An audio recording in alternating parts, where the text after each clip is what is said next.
የእግዚአብሔር ቃል አንድ የሆነ ቃል ትዝ አለኝና እሱን ነገር እንደው ላንሳ ብዬ ነው። የእግዚአብሔር ቃል እርስ በርሳችሁ ብትነካከሱና ብትበላሉ እርስ በርሳችሁ እንዳትጠፋፉ ተጠንቀቁ የሚል ቃል አለና እንዴት በጣም እንደ ቀላል የሚወሰድ ቃል አልመሰለኝም። ምክንያቱም እንዳትጠፋፉ ተጠንቀቁ ማለት እንደው ቀላል ቃል ይመስላችኋል? ደግሞም የገረመኝ የተነገረው ለማን ነው ብለን ስንል ለቤተ ክርስቲያን ነው፣ ለቅዱሳን ነው የተነገረው። ለምን አይነት ቅዱሳን? ምናልባት አዝማሚያቸው የመነካከስ የመበላላት ይሄ አለመግባባቶች፣ ግጭቶች፣ ጥል ከዛ አንዱ በሌላው ላይ የሚያሴረው ሴራ አድማው ምኑ የተለያየ ነገር ተያይዞ ማለት ነው። አፍራሽ ነገር ምናልባትም መሰዳደብ ሁሉ ሊኖር ይችላል ማለት ነው። ቅዱሳን እየተባልን ማለት ነው። እና ይሄ ቃል በጣም ወሳኝ ቃል እንደሆነ እገነዘባለሁ ማለት ነው። በጣም ወሳኝ ቃል ሲሪየስሊ ልናየው የሚገባ እንደሆነ ነው እኔ የምረዳው። ምክንያቱም ያስፈራል። እርስ በርሳችሁ እንዳትጠፋፉ ነው የሚለው። ለኔ እርስ በርስ መጠፋፋት የሚለው ከማን ነው የምንጠፋው ብሎ መጠየቅ ጥሩ ነው። እና ስለዚህ እንደ ቀላል ነገር አንውሰድ። መጠፋፋት የሚለው ነገር አንዱ ሌላው በአንዱ ምክንያት ሌላው የሚጠፋበት እርስ በርስ መጠፋፋት። ያ በሌላ አገላለጽ ምን እንደሆነ ታውቃላችሁ? ክፉን በክፉ ፈንታ በመመለስ ከእግዚአብሔር ሐሳብ ውጪ ከእግዚአብሔር መንገድ የምንወጣበት ነው ማለት ነው። ክፉን በክፉ ፈንታ በመመለስ አንዳችን በሌላኛችን ላይ በመታበይ በመኩራት አንዳችን ሌላውን ዝቅ አድርጎ በማየት በመናናቅ እኔ እበልጣለሁ ካንተ በመባባል ማለት ነው። እና ስለዚህ ይሄ ነገር በጣም ሲሪየስ ነውና እንደው ቅዱሳን እንደው ቸል ባንል እንደው ብንሸሽ ይሻላል ብዬ አስባለሁኝ። እንደዚህ አንዳንድ እንደዚህ ክፉ ነገር የሚያደርጉ ከወንድሞች መካከል ውሸታም የሆኑ ወንድሞች፣ ተንኮለኛ የሆኑ ወንድሞች፣ ያልተለወጡ ወንድሞች ወይም ደግሞ ሁለት መልክ ያላቸው ወንድሞች፣ አንዳንዴ ጥሩ የሚሆኑ አንዳንዴ እንትን የሚሆኑ የሆነ በቃ ጥሩ አገልጋይ የሚሆኑ አንዳንዴ በቃ የሚለዋወጡ አቋም የሌላቸው ወጥ የሆነ ህይወት የሌላቸው እንደነዚህ አይነት ሰዎች ጋራ አተካሮ ከመፍጠር እንደው መሸሽ ይሻላል ብዬ አስባለሁኝ። እርስ በርስ ላለመበላላት ሁለታችንም ከምንጠፋፋ አንዳችን እንኳን እናምልጥ።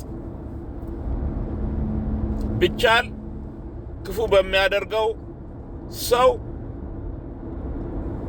ላይ ክፉ ሳናደርግ በበጎ ህሊና መልካምን በማድረግ ለማሸነፍ መሞከር። በዛ ማይቻል ከሆነ መሸሽ፣ እንደሱ ነው የሚሻለው። በዛ ማይቻል ከሆነ መሸሽ። እንደምትመለከቱት የእግዚአብሔርና የአምላካችን ስምና ትምህርቱ በውጭ ባሉ ሰዎች ዘንድ እስከሚሰደብ ድረስ ማለት አማኝ ባልሆኑ ሰዎች እስከሚሰደብ ድረስ እስከምንናቅ ድረስ ቤተክርስቲያንን ሰዎች እስከሚንቁ ድረስ ያደረሰ የእርስ በርስ መበላላት፣ የእርስ በርስ መነካከስ፣ በተለይ ሚዲያ ላይ እርስ በርስ መበላላት፣ መነካከስ አለ። ሚዲያ መጥፎ ነው ማለት አይደለም። ሚዲያ በራሱ ምንም መጥፎ አይደለም። ሰው ነው መጥፎ። የሰው ድርጊት ነው መጥፎ እንጂ ሚዲያው ምን አደረገ? እና ስለዚህ ሚዲያ ላይ መልካም ነገር ማድረግ ይቻላል። እውነተኛን ትምህርት ማስተማር ይቻላል። ሚዲያ ላይ ሐሰተኛ ትምህርቶችን የስተት ትምህርቶችን ይሄ ከእግዚአብሔር ቃል አንጻር የስተት ትምህርት ነው ማለት ይቻላል። ይሄንን ለመናገር እውነተኛውን ነገር ለማስተማር የግድ መናደድ፣ መሳደብ ያለ አይመስለኝም። የለብንም። ለምን እንሳደባለን? ችግር ካልኖረብን በስተቀር ራሳችን ያልተለወጥን ሰዎች ካልሆንን በስተቀር። ስለዚህ ሚዲያ ላይ መሰዳደብ፣ መናናቅ ይታወቃል እኮ። ሚዲያ ላይ እኮ ሰውን ሲንቅ እኮ ይታወቃል። ሚዲያ ላይ እኮ ሰው ራሱን ከፍ ሲያደርግ ሌላውን ዝቅ ሲያደርግ ይታወቃል። እና ማንን ነው የምናታልለው? እንደ እኮ ይታወቃል ነው ወይስ እንደው ግዴለሽነት ነው? የፈለገ አይ ዶንት ኬር አይነት ነገር ነው ወይ? አይ ዶንት ኬርማ አይሰራም። አይ ዶንት ኬር አይባልም። ለምናበላሸው ነገር አይ ዶንት ኬር ማለት አንችልም። ለምናጠፋው ነገር አይ ዶንት ኬር ማለት አንችልም። ስለዚህ ይሄ እርስ በርሳችሁ ብትነካከሱና ብትበላሉ እርስ በርሳችሁ እንዳትጠፋፉ ተጠንቀቁ የሚለው ቃል እኔ እንደውም ይሄን የተጠፋፉ ብዙ እንዳሉ ነው እኔ የምገምተው ማስበው።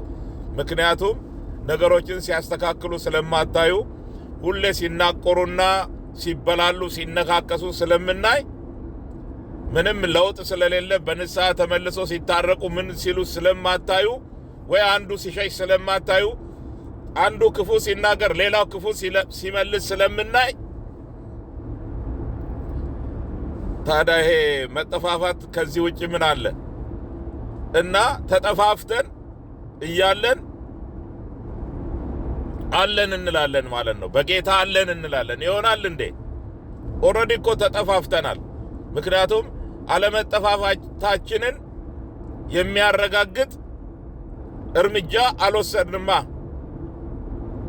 ቅድም እንዳልኩት ክፉ የሚያደርግ ካለ በመልካም ለማሸነፍ መሞከር፣ ካልሆነ መሸሽ ነው። አንጃ ግራንጃ አያስፈልግም። ሁለትም አብረ ከምትጠፋፋ አንዱ ይኑር፣ ይጠቅማል ለሌላው። ያመፀው ያምፅ መጽሐፍ እንደሚለው አመፀኛውም ያምፅ እርኩሱም ይርከስ ጻድቁም ጽድቅን ያድርግ። በቃ እንደዛ ነው የሚለው። ከእግዚአብሔር ዘንድ ዋጋ አለ። እግዚአብሔር ለሁሉም እንደየሥራው ዋጋውን ይሰጣል። እና ስለዚህ ይሄ ነገር በጣም እንትን ነው ማለት ነው። እና አሁን ሰው ከዳነ በኋላ ይሄ የተነገረው ለክርስቲያኖች ነው፣ ባይዘወይ ለአማኞች ነው፣ ለዳኑ ክርስቲያኖች ነው ይሄን እየተነገረ ያለው።